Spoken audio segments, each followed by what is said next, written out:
ములుగు జిల్లా కర్రెగుట్టలో తెలంగాణ డీజీపీ శివధర్ రెడ్డి పర్యటించారు. పామునూరులో police out post నిర్మాణానికి భూమి పూజ చేశారు. పామునూరు గ్రామస్తులకు సోలార్ లైట్లు, నిత్యావసర వస్తువులను పంపిణీ చేశారు. తెలంగాణ, ఛత్తీస్గఢ్లో మావోయిస్టులు లేరని డీజీపీ తెలిపారు. తెలంగాణ మావోయిస్టు రహిత రాష్ట్రంగా మారిందన్నారు.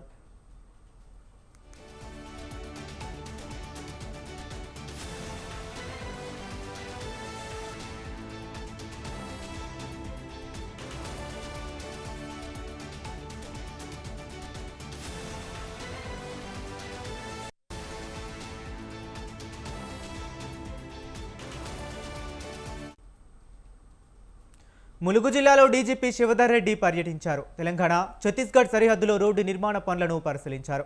వెంకటాపురం మండలం మూరుమూరు నుంచి పామునూరు వరకు 13 కిలోమీటర్ల మేర రహదారి నిర్మాణం చేపట్టారు. ఈ సందర్భంగా పామునూరులో సిఆర్పీఎఫ్ 39 బెటాలియన్ క్యాంప్ ఓపెనింగ్ కోసం డీజీపీ పర్యటించారు. ఆపరేషన్ ఖగార్తో తెలంగాణ మావోయిస్టు రహిత రాష్ట్రంగా మారిందన్నారు. తెలంగాణ, ఛత్తీస్గఢ్లో మావోయిస్టులు లేరన్నారు. పామునూరు ఏరియాలో జీవిస్తున్న గిరిజనులకు రోడ్డు రవాణా సౌకర్యం కల్పించామన్నారు. మావోయిస్టులు ఇంకా ఎంతమంది ఉన్నా కూడా లొంగిపోవాలన్నారు.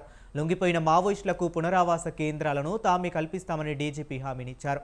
ఈ నేపథ్యంలో తెలంగాణ డీజీపీ శివధర్ రెడ్డితో మా వరంగల్ జిల్లా ప్రతినిధి శ్రీనివాస్ ఫేస్ టు ఫేస్.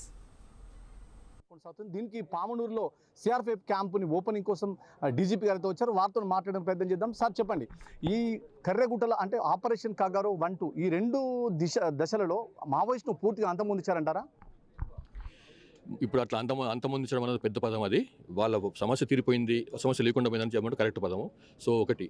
రెండోది, ఈ ప్రాంతంలో ఈ చాలా దూరం అభివృద్ధి దూరం ఉన్నది కాబట్టి, నక్సలిజం అయిపోయింది కాబట్టి, ఆ సమస్య లేకుండా పోయింది కాబట్టి దీన్ని డెవలప్ చేయాలనే ఉద్దేశంతో ప్రభుత్వాలు, కేంద్ర ప్రభుత్వం కానీ, ఇటు మన రాష్ట్ర ప్రభుత్వం, తెలంగాణ రాష్ట్ర ప్రభుత్వం కానీ దీన్ని ఏరియాని డెవలప్ చేయాలన్న ఉద్దేశంతో ఫస్ట్ రోడ్ నెట్వర్క్ వేసిందన్నమాట. సో ఇంతకుముందు రోడ్ నెట్వర్క్ వేయడంలో కొన్ని సమస్యలు ఉండేది. ఇక్కడ సమస్యలు ఇక్కడ వాళ్ళ తీవ్రంగా ఉండేది కాబట్టి వాళ్ళ ల్యాండ్ మైన్ పెట్టే సమస్యలు కానీ, లేకపోతే ప్రెషర్ బాంబులు పెట్టేది, ఐఈడీలు పెట్టే సమస్య ఉండేది ఇంతకుముందు. ఆ సమస్య లేకుండా ఈ సమస్య తీరింది కాబట్టి మెల్లమెల్లగా అవన్నీ కూడా లేకుండా, ఆ ఐఈడీ లేకపోతున్నాయో అవన్నీ కూడా క్లియర్ చేసుకుంటా ఈ రోడ్ నెట్వర్క్ వేసినామన్నమాట, రోడ్ వేసినామన్నమాట. సో ఇది 14 కిలోమీటర్ రోడ్ అయిపోయింది. ఇంకొక 13-12 కిలోమీటర్ రోడ్ మన స్టేట్లో మిగిలింది. దాని తర్వాత మళ్ళీ అటుపక్క నుంచి ఛత్తీస్గఢ్ నుంచి రోడ్ వస్తుంది. అది రెండు లింక్ చేస్తాం. లింక్ చేసేసి ఏరియాను ఓపెన్ అప్ అవుతుంది అనమాట. ఓపెన్ అప్ అయితే అభివృద్ధికి ఈజీ అయిపోతుంది. రోడ్ నెట్వర్క్ వస్తే అభివృద్ధి చేయడం ఈజీ అయిపోతుంది ఏరియాలో. మావోయిస్టులు పెట్టిన ఐఈడీ బాంబులకు కొంతమంది సామాన్య ప్రజలు బలైన వారికి మన ప్రభుత్వంలో పోలీస్ శాఖ కూడా కొంత ఎక్స్గ్రేషియా ప్రకటించింది. కానీ ఈ రోజు వరకు కూడా అవి అందలేదని చెప్పేసి వాళ్ళు చాలా ఆవేదన చెందుతున్నారు. దానిపై ఏమైనా మీరు ములుగు జిల్లా ఎస్పీకి చెప్పి వాళ్ళకి ఏమైనా పరిహారం అందించగలుగుతారా? నాకు ఇది ఐడియా లేదు. మరి ఇట్లా వాళ్ళకి అందలేదన్నది మాకు సంబంధించిన వరకు అయితే మేము ఇట్లాంటి ఈ నక్సలైట్ వైలెన్స్లో దెబ్బతిన్న వాళ్ళకి ఎవరికైనా కానీ ఇస్తుంటాము. వాళ్ళకందరూ ఇది ఎక్స్గ్రేషియా కావచ్చు, లేకపోతే మిగతా రకమైనటువంటి సహకారం తెలుసుకుంటాను. ఎస్పీతో తెలుసుకుని, ములుగు ఎస్పీతో తెలుసుకుని ఆ ఇన్ఫర్మేషన్ తీసుకుని వాళ్ళకి ఎవరికైతే అందించాల్సిన అవసరం ఉందో అది చేస్తాం. సార్, ఇప్పుడు ఇది కర్రెగుట్టలలో ప్రాంతంలో ఐఈడీ బాంబులతో పాటు ఎన్ని కూడా అమర్చి పోలీస్ జవాన్లు చాలా మంది అమరలేను. దానికి ఈరోజు మీరు అభివృద్ధి బాటలో ఒక రోడ్డు వేసేసి ఈ ప్రాంత గిరిజనులకు ఎటువంటి సౌకర్యాలు అందించబోతున్నారు? ఇప్పుడు చూసిండు కదా, ఇప్పుడు ఒకటి వాళ్ళకు సంక్షేమ దాని కింద కొంతమందికి దినసరి సరుకులు ఇచ్చినాము. అది చిన్న విషయమే కావచ్చు కాక, కానీ అట్లీస్ట్ స్టార్ట్ అయింది. అట్లానే ఒక ఆటో ఇచ్చినాము. వాళ్ళకి ఏమైనా మంచి చెడ్డ ఉంటే పోయి సరుకులు తెచ్చుకోవడానికి కానీ, మెడికల్ ఎమర్జెన్సీ ఉంటే దగ్గరున్న హాస్పిటల్కి వెళ్ళిపోవడానికి కానీ, వెంకటాపురం హాస్పిటల్కి వెళ్ళిపోవడానికి కానీ, ఇంకేమైనా సమస్యలు ఉంటే అట్లా 2 వీలర్ కూడా ఇచ్చినాం అదే పర్పస్ కోసం అని చెప్పి. సో మెల్లమెల్లగా ఒక స్టార్ట్ చేసినాము. అట్లనే ఇక్కడ అవుట్ పోస్ట్ కోసం కూడా మనం ఫౌండేషన్స్ వేసినాం. అవుట్ పోస్ట్ అంటే ఏంది? పోలీస్ అవుట్ పోస్ట్ అంటే వేరే పర్పస్ కోసం, కొమ్మింగ్ చేయడానికి కాదు. ఇక్కడ ఇది ప్రజలతో మధ్యలో ఉండేసి వాళ్ళ సమస్యలు ఏమైనా ఉంటే ప్రభుత్వం నివేదించాలి. వాళ్ళని అక్కడ నుంచి ప్రభుత్వం నుంచి ఏమైనా సౌకర్యాలు ఉంటే చేయాల్సిన అవసరం ఉంటే ఇక్కడ వాళ్ళకి చెప్పి చేయించుకోవాలి. ఇది ఉద్దేశంతో చేసినాం అనమాట. తెలంగాణ ప్రాంతంలో ఇంకా మావోయిస్టులు దాదాపు నుంచి 20 నుంచి 30 మంది ఉన్న వినికిడి వినబడుతుంది. మీరు మాత్రం 6 అంటున్నారు. ఇది ఎంతవరకు వాస్తవమంటారు? 6 ఉన్నారండి. 20 చెప్తే ఆ లిస్ట్ ఇస్తాం, మేము కూడా చూస్తాం. మరి వాళ్ళు ఎవరో మాకు ఏంటి ఆ లిస్ట్ ఎవరో 6 ఉన్నారు మా దగ్గర.